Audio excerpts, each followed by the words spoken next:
Hey guys, what's up? Welcome to another great episode of On the Path Season 3. We are talking about the things that matter this season, and we will not stop talking about sexual exploitation and sex trafficking. It is such a prevalent issue, and one that we need to keep addressing and making a difference in. Coming up next, we are speaking with Jessica Ortiz and Ginette Armoogan.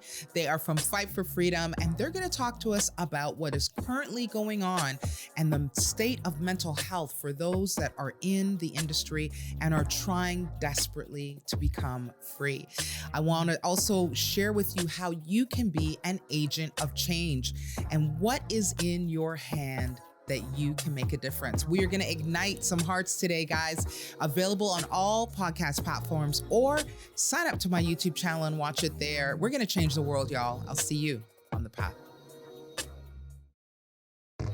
You're listening to On the Path podcast with Cheryl Nembhard, brought to you by Fight for Freedom, educating, empowering, and equipping community members by raising awareness and training others surrounding the issues of sex trafficking. For more information or to donate, go to fightforfreedom.ca. Follow Cheryl Nembhard on all social media platforms.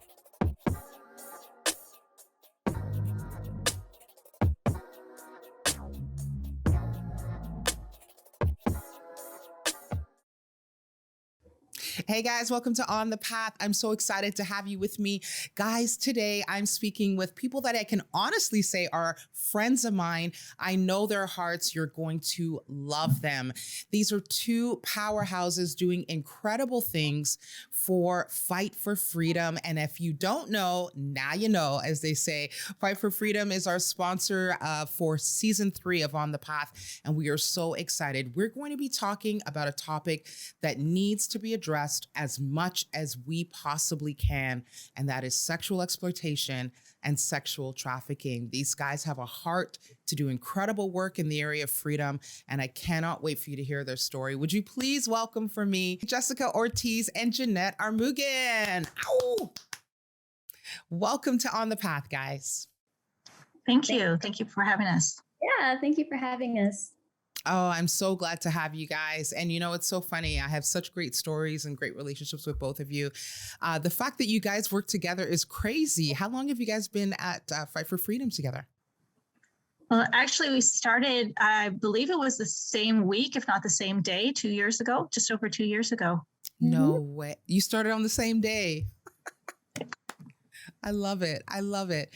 I would love to start right off the bat with just for everyone to get to know you a little bit. I think that that's where we should start. Jessica, let's start with you. Tell us a little bit about your story, your life, why this topic resonates so profoundly with you, and how you ended up at Fight for Freedom. Oh my gosh. First thing that comes to mind is falling in love with Jesus, honestly, because that's the first thing. I got born again, I think around 25. I'm now 38, so as many moons ago. And you're 38. Wow, you look amazing. And I started to serve in ministry doing media communications at my church. And then I felt like God just dropped this thing for me to do like a film festival. And I was like, are you sure? I've never done one before, God. Like, is this what you really want for me to do? And I just felt this push to do it. So I started to do some research, go to visit other film festivals, and I thought it was going to be a Christian film festival. And I ended up just going to this social justice film festival, and I saw this film called Call and Response. And it was the first kind of exposure that I had to sex trafficking.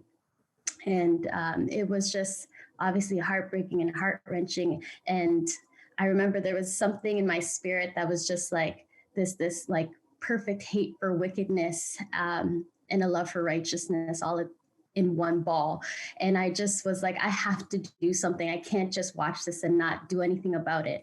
And so I realized that God wanted me to not just show, really good Christian film, but to show social justice films. And so lo and behold, TCIF 2012 was born. So TCIF stands for Toronto Cornerstone International Film Fest. I did the first one in 2012, but you were there, Cheryl, at the Taste of TCIF. You were the first one to come and join the panel for discussion. And I knew it was so powerful. And so after just showing a bunch of films to various people who would have me, whether it be churches or schools or community centers, I actually invited Fight for Freedom to be one of our booth presenters. And so that's the first time I heard about them. I thought they were really cool, really neat. And then shortly after they presented at TCIF 2019, I went to one of their presentations at Cornerstone Church. And then I learned a lot more about what they do. And I just fell in love. I felt like, man, this is home. Like I was like, I met my people. And I was like, oh my gosh. And so I actually asked Mike, who's our the executive director, and I asked him if he had resource for someone who I was concerned about personally, that I saw that may have had signs of sex trafficking. And so after that, I was like, I want to join the team. I just want to join the team. So that's how I kind of landed there. I love it. And Ginette, how about you? What's your story and connection? Well, I've always had a passion for social justice issues, and sex trafficking has been one of them. And so probably about 4 years ago, I was working at our church as the women's pastor, but I had been wanting to do more in terms of just like hands-on stuff. And I had been looking for stuff, just whatever organizations I could try to find where I could actually do something besides just, educate yourself type of thing. And someone that I knew from church came across an advertisement for the Walk for Freedom, which is our annual fundraiser, our largest fundraiser. And it was about a week or two before the actual walk was going to happen.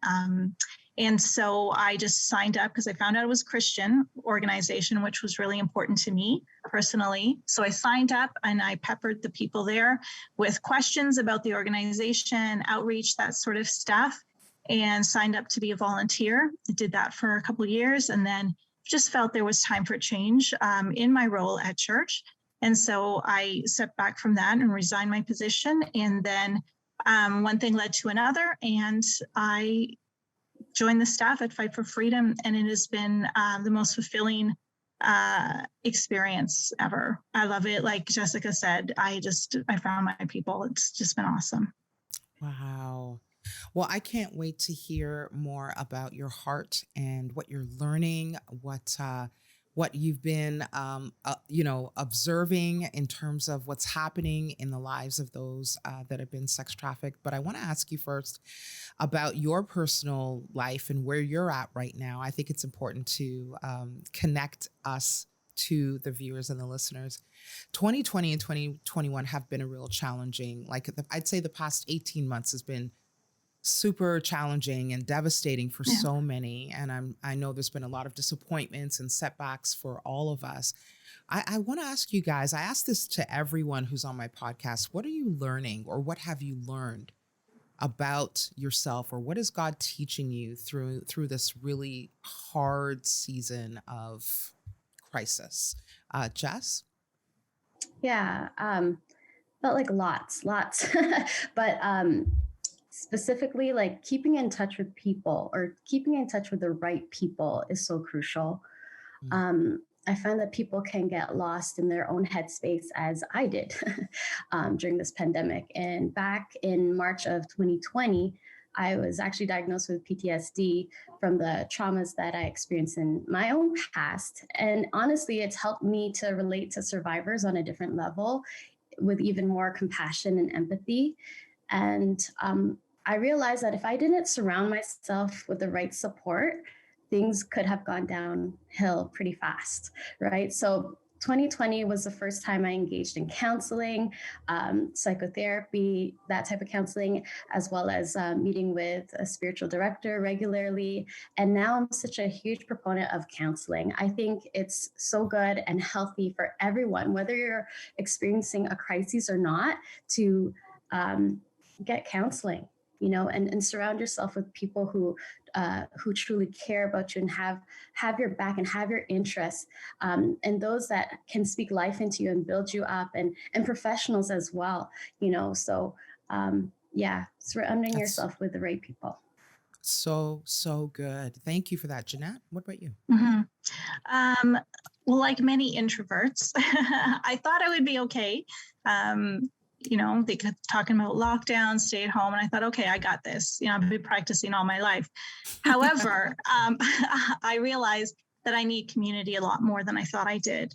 And so in the process of just not being able to, go for coffee with that friend that I want to and stuff, in the process of not being able to go to the funeral of a friend who's passed away, or family members who've passed away, I've learned that in the midst of that, God is still enough for me. So even though I may not have the physical interactions with people, I still have that with God, and that has to be enough.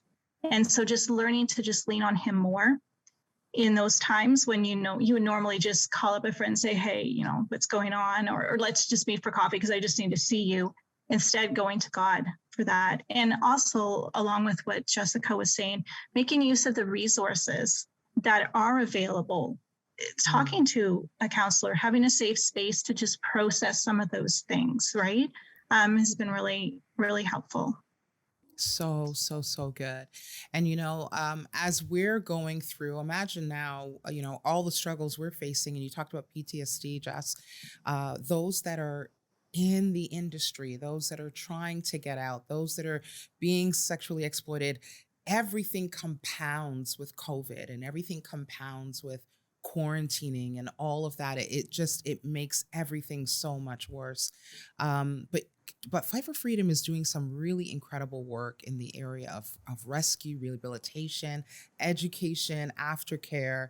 I'd love to know, how is Fight for Freedom doing this? What are some of the big things that really stand out for you about the organization, Jess, in terms of all the freedom work you guys are doing? Well, yeah, as a survivor care director, I get to do some case management myself and meet with survivors and conduct thorough needs assessments, everything from ID to clothing to food and things like that. But then we develop support plans and we assist the survivors in meeting their goals and their aspirations, right? So I that's my joy, is that I get to help out with that, but I also get to manage and supervise a team of case managers who have come from a wide range of experiences and knowledge and background. And we get to work together, we get to collaborate, we get to figure out, how can we truly meet these needs? And maybe are there other needs that they haven't even discovered yet that we can help them on their path to freedom, right? So yeah, that's really kind of what I'm in, but as being part of the leadership team as well, I get to help out with, just having a say in what the policies and procedures and partnerships proposals should be like, and the visioning for the entire organization. It's such an incredible privilege, honestly. Yeah. Wow. So good. So good. Ginette, what about you? Yeah, similar to what Jessica was saying, being on the leadership team and being able to just vision for what does this look like now, and pivot when we need to pivot. And also in my role as pastoral care director, I love that I get to just bring encouragement and spiritual guidance to survivors who just have those questions about, themselves and their perspectives on God. And so just being able to walk with them through those times has been really, really fulfilling and meaningful.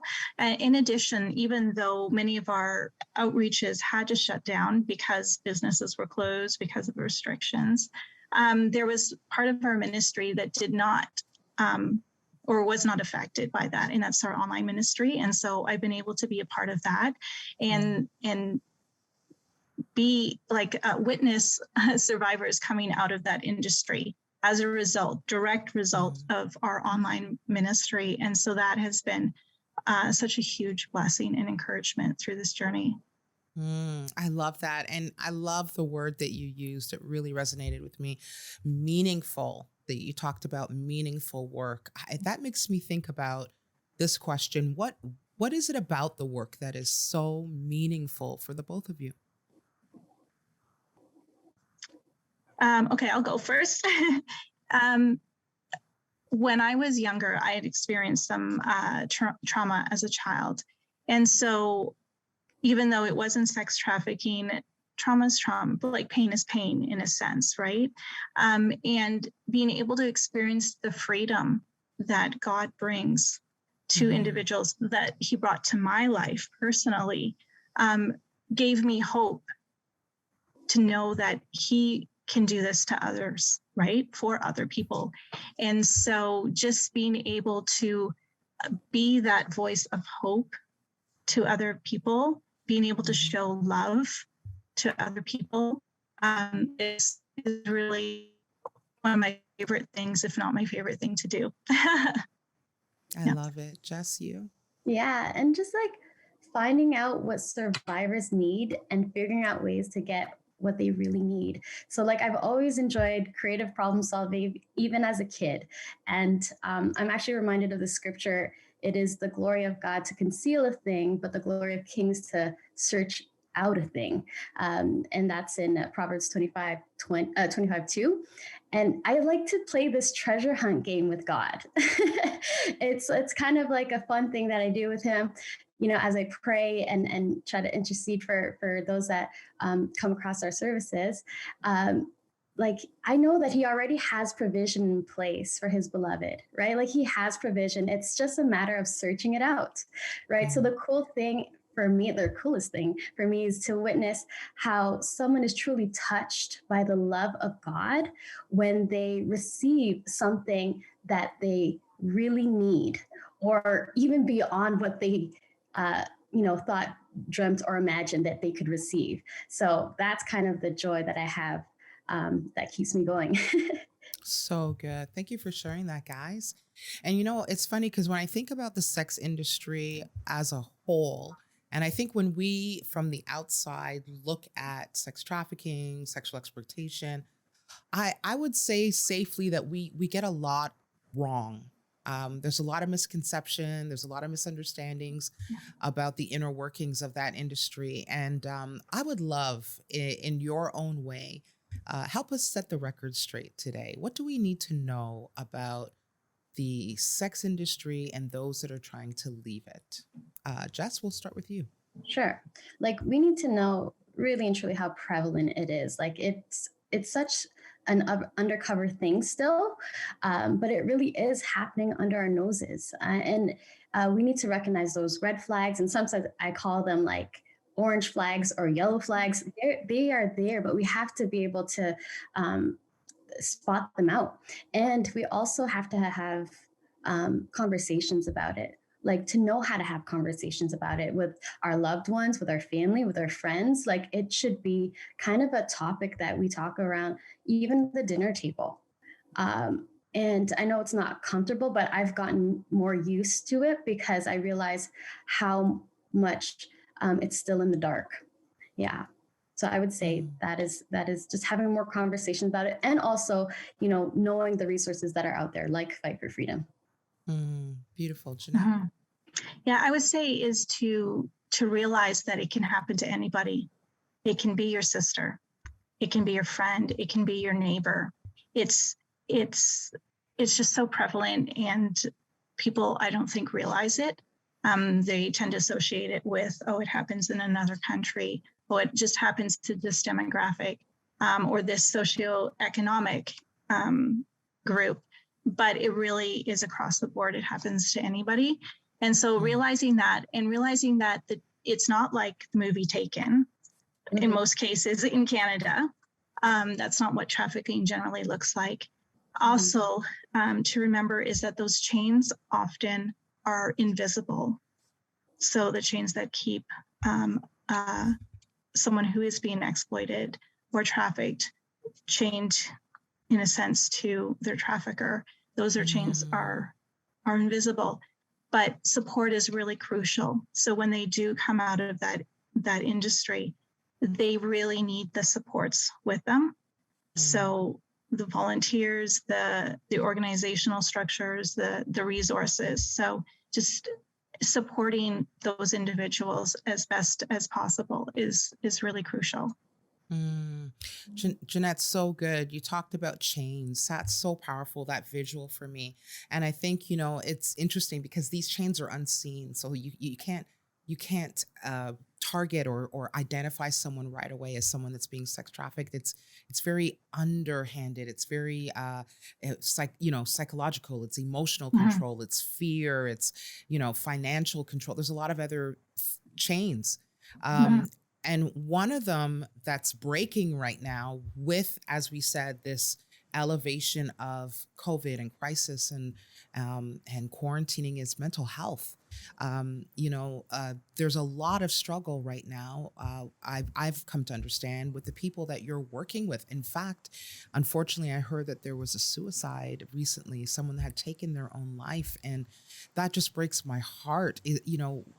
Can you tell us what's happening in the area of mental health and how it's all impacting you guys as well? Anyone can answer that one. Go ahead, Jessica. Oh, okay, sure. First of all, they're real struggles, and dealing with anxiety myself, it's no joke. So if anyone tries to minimize what you're experiencing, then just know that you can validate yourself. Okay. Something that I mentioned before, too many die in isolation before they physically die, right? Their spirits are already crushed. And so no one is able to help them because no one really knows what they're going through. That's why we do have to share. That's why we do have to confide in people. That's why we do have to let people know what's going on with us. But yeah, I could see how the fight can seem pointless, and it's easy to fall into deep depression, right? Yeah. And there's an individual, right, that I'm thinking about, that has experienced crises after crises after crises, and it's incredible how one person can sustain so much injury to the soul and to the body and to the spirit. But honestly, it's about coming to people. It's about finding the right resource and sharing what's happening with you, and not trying to go through it alone. Ginette, thank you for that. Ginette, any thoughts on mental health right now?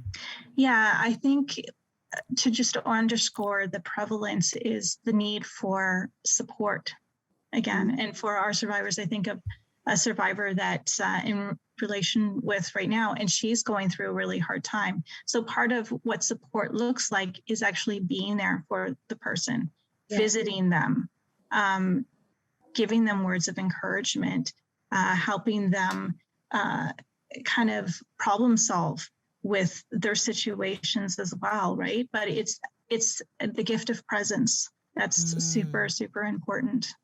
I love that, the gift of presence. My goodness. And I think presence looks like support. As you said, Jess, earlier, it looks like aftercare. Can you unpack that a little bit now? I know that this is your baby, so I know you're going to light up and get really passionate, which I love. What does support and aftercare look like? Yeah, so typically we get a referral, whether that's from someone in outreach or police or even just the general public. They'll send a referral. We'll set up an appointment with the individual or the survivor, and we'll get to know them a little bit better, and then do that needs assessment that I talked about last time, and develop that support plan that is, really catered to what their specific needs are and their goals and their dreams. We even ask them to dream. And sometimes it's hard for them. That question of what's your dream in 5 years? Where do you see yourself?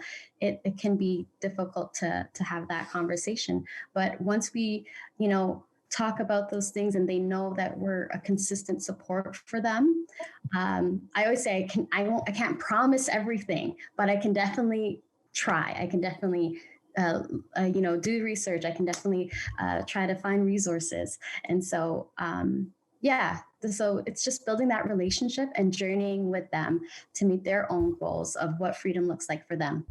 Oh, I love that. I love that. Well, Ginette, how can we, I'm listening, we're all listening, and I'm super moved by all of the work. I didn't realize it was so detailed, so intentional. so well thought out, and I would say also very holistic, like all the angles of helping and restoring and getting people back on their feet.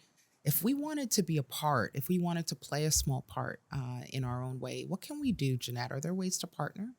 Yeah, absolutely. And there are many ways. I would encourage everyone to check us out on social media, Fight for Freedom, or go to our webpage, www.fightforfreedom.ca. And on there, there's links of getting involved. And so at the very minimum, you can pray, because prayer moves mountains, right? So definitely pray. Educate yourself.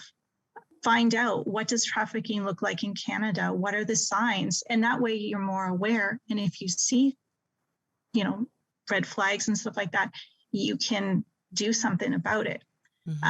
You can volunteer.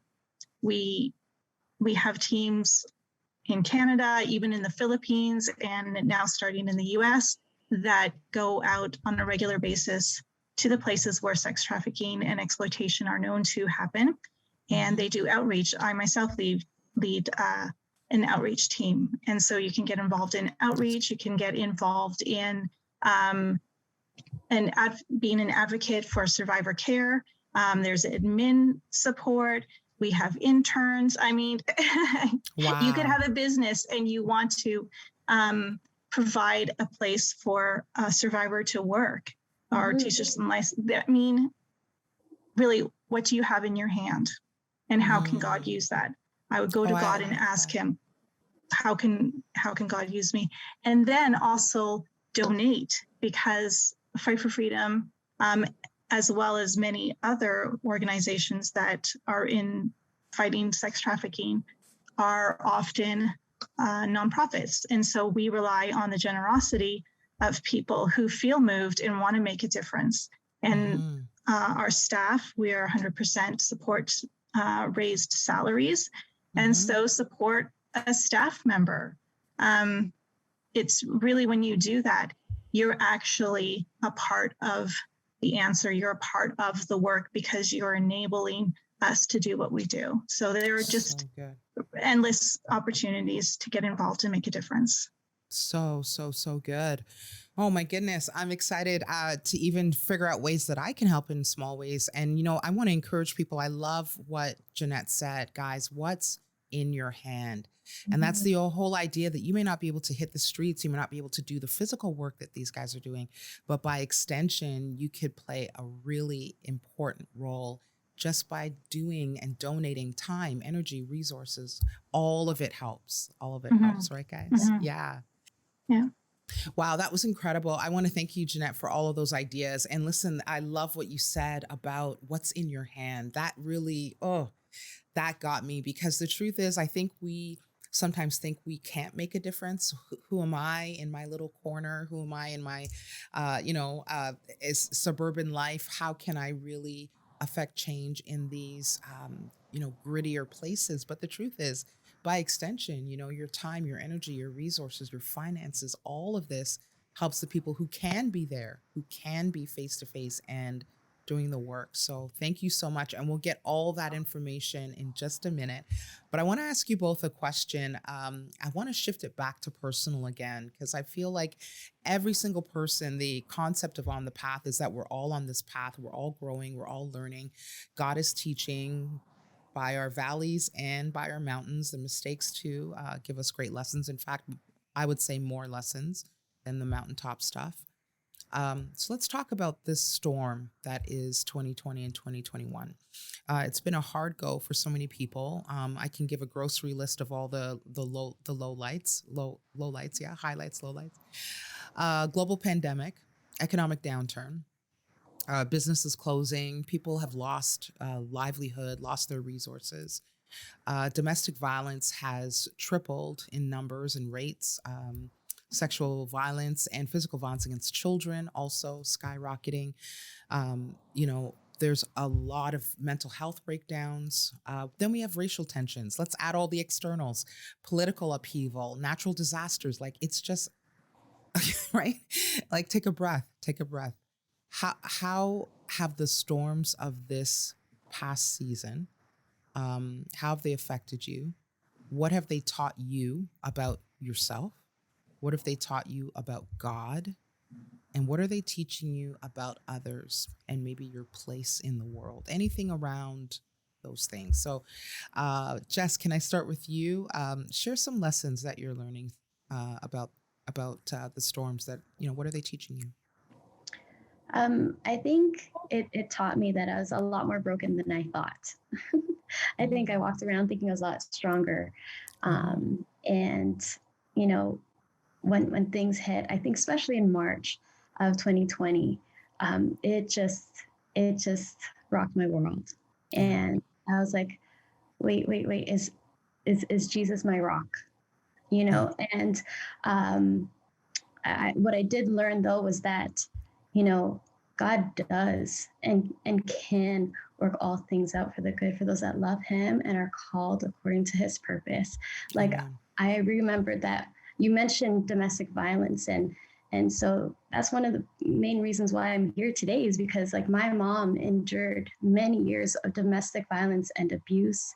And it was those times that I felt so helpless and voiceless as a little girl.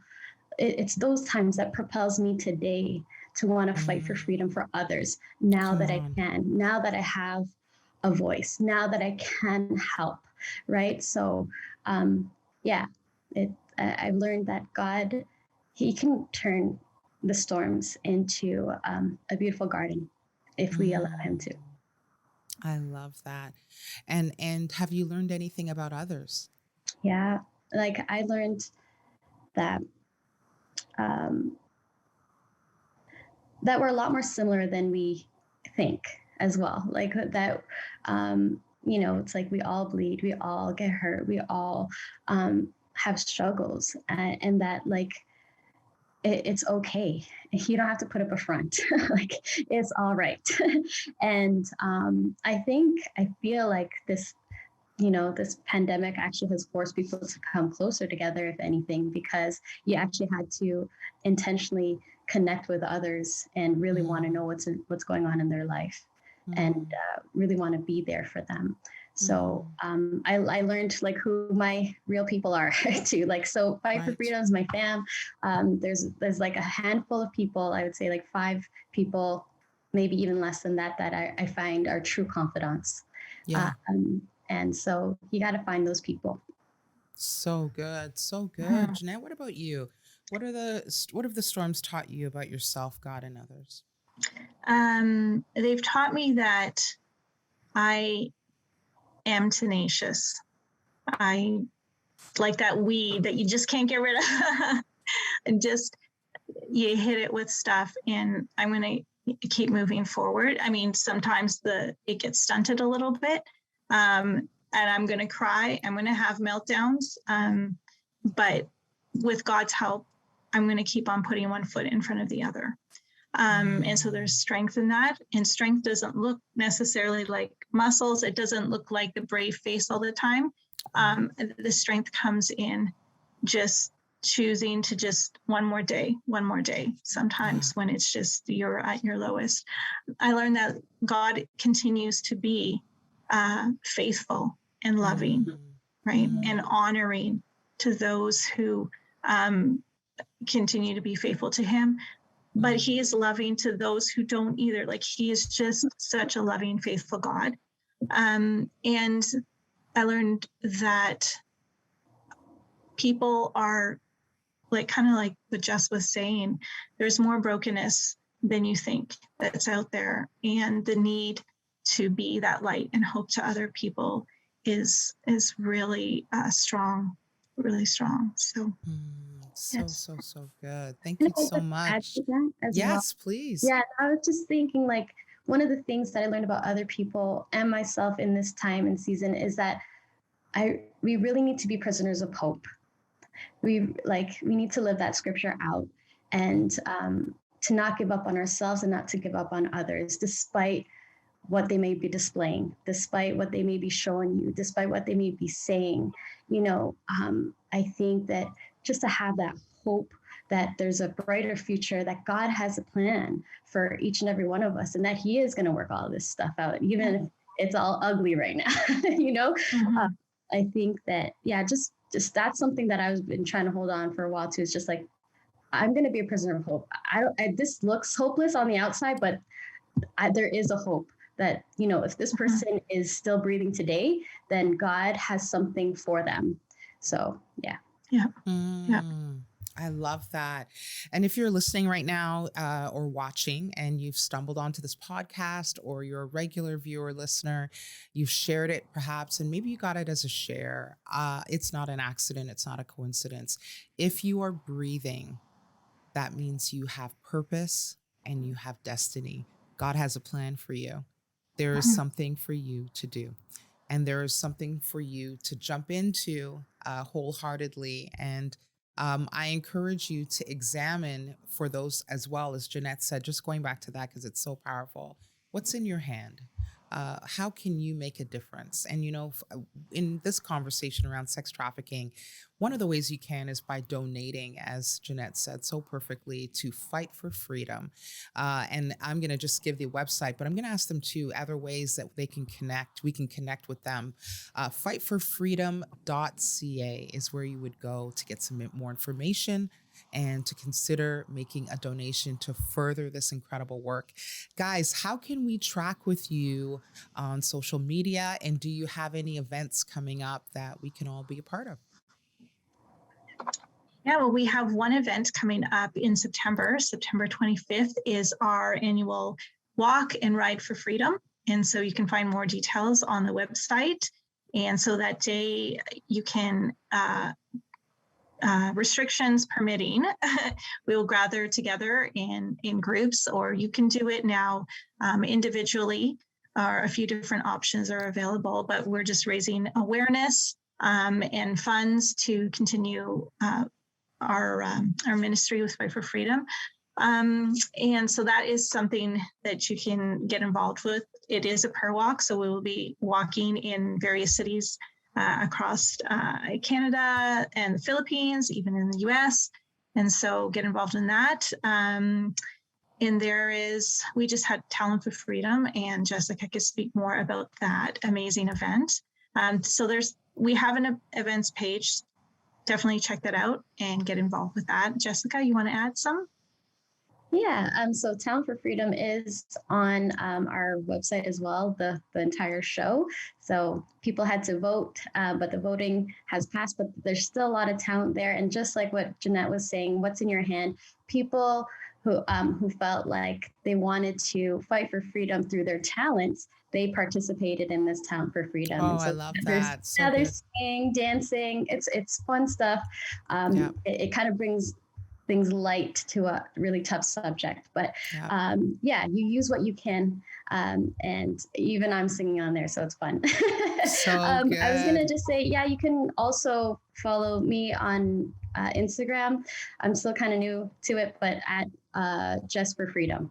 How fitting is that, right? Just for Freedom. Beautiful. So, yeah. And what about Fight for Freedom social media account? Where can we find you guys there?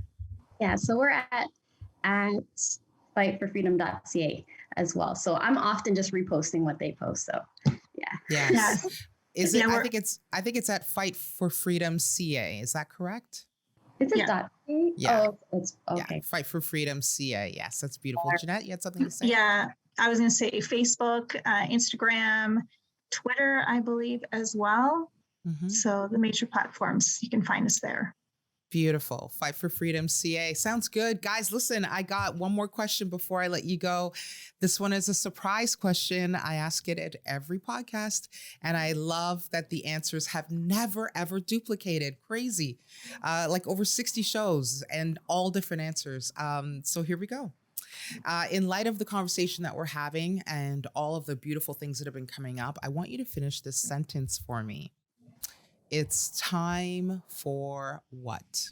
And you'll just answer by saying it's time for and let it rip. Let's start with you, Ginette.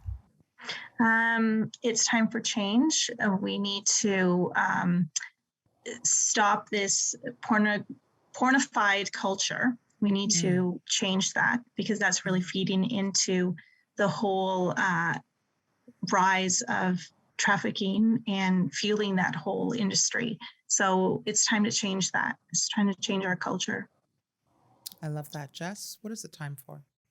It's time for, I was going to say the same thing, but I'll change it to humility. It's time for humility. I think that it's so easy to just have everyone share their thoughts and opinions about everyone and everything, right? But to just approach matters with humility. Love that. Yeah. Love that. And now we're going to flip it. I love it. What is it not time for? What is it not time for, Jess? It's not time for being selfish. There's so much going on in the world. And though, like, we totally respect, people are going through lots of hard times right now. But like we kept saying throughout the whole show, whatever is in your hand, if you can give, if you can share your time, your energy, your resource, your prayers, there's so much more injustice that's happening in the world that we can help with. So I would say, don't be selfish with whatever God has given you, all the gifts, all the talents, all the skills, all the abilities, share them. Beautiful. And Ginette, what is it not time for? I would say it's not time for judgment, not time for judging those that are impacted by the sex industry. Everyone's got a story. Everyone started off as an innocent little baby, and they didn't choose to go into or have their life unfold this way. So it's not time for judgment. Love that. Jessica and Ginette, my goodness, thank you so much for sharing your heart, the stories, for almost giving us this beautiful insight to the hearts and lives behind the work that you guys are doing, and correcting our thinking too about, as you said, those that started off with a different plan, perhaps, for their lives. Thank you so much. I think you guys are heroes, and I'm just so thankful to be a part of this in some way. So God bless you, Jess and Ginette. Thank you for being on the path. Thank you. I want to give a special thanks to my friends, Jessica Ortiz and Ginette Armoogan, for coming and sharing with us what is on the hearts of every person who is trapped in sex trafficking, and that is safety, shelter, freedom, and a way to rehabilitate and get their lives back. And I'm so thankful that they are helping to do just that. And all those at Fight for Freedom who are making a difference in the area of freedom work for those that are trying to leave the industry. Guys, we have a lot to pray for. There's so much hurt, so much devastation, so many scars that these incredible men and women are dealing with. And we want to be hands to those who are doing the work to help them heal. Why don't you consider giving us donation to fightforfreedom.ca, or find a way that you can volunteer, spend your time, spend your resources, your talents. I love what Ginette said. What's in your hand? What do you have that you can give? It could be talent. It could be a skill. Why don't you think about it and check out fightforfreedom.ca and see how you can play a role. Guys, we can make a difference, and it is not too small, and you, no matter where you are in the world, can affect change. It's a matter of taking that step and using what's in your hand. Until then, keep living, keep loving, keep serving, and keep making a difference, guys. I'll see you on the path. Thank you for listening to On the Path podcast with Cheryl Nembhard, brought to you by Fight for Freedom, educating, empowering, and equipping community members by raising awareness and training others surrounding the issues of sex trafficking. For more information or to donate, go to fightforfreedom.ca. Please like, download, and subscribe. This has been an Exousia Media production.